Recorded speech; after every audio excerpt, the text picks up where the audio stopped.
Pasintabi po, sensitibo ang aming ibabalita.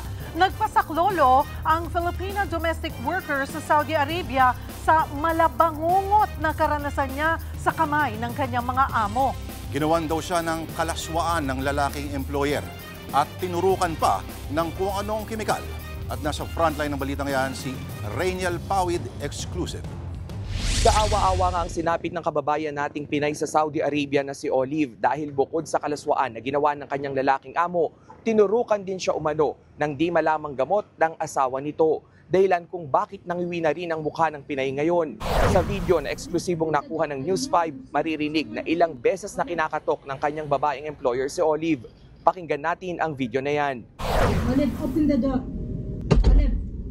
Olive, open. Inunan nga ni Olive ang video na yan nang magtago siya sa kwarto dahil daw sa paulit-ulit na pagpapakita ng ari ng kanyang employer na lalaki. Hindi lumabas si Olive dahil sa takot. Kaya ang ginawa ng mga amo niya, pinatayan siya ng kuryente sa kwarto. Pakinggan ulit natin ito. Ito po yung kwarto ko. Nandito po ako. Pinatay po lahat yung ilaw. Pinatay po nila yung yung kuryente. Pinatay po ang wifi.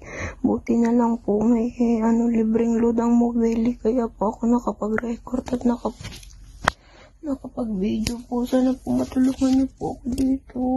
Kinuwento naman daw ni Olive sa babaeng employer ang ginawang kalaswaan ng mister nito pero siya pa ang minasama. Inutusan daw siya ng walang humpay hanggang sa makaramdam siya ng pananakit sa tenga. Dito na siya tinurukan ng babae ng di malamang gamot sa braso. Unti-unting namanhid ang kalahati ng kanyang katawan at nangiwi na ang muka. Sa larawan ni Olive bago siya turukan, makikita ang malaking pagbabago sa kanyang itsura. Nakatawag kalaunan sa kanyang agency sa Saudi si Olive at nasagip na siya nitong Lunes ng gabi.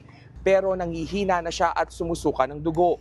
Iniimbestigahan naman na ng OWA at ng Department of Migrant Workers ang insidente para mapanagot ang mga amo ni Olive.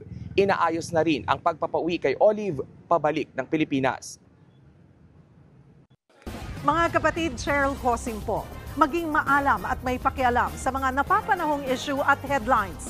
Mag-follow at mag-subscribe na sa social media pages ng News 5.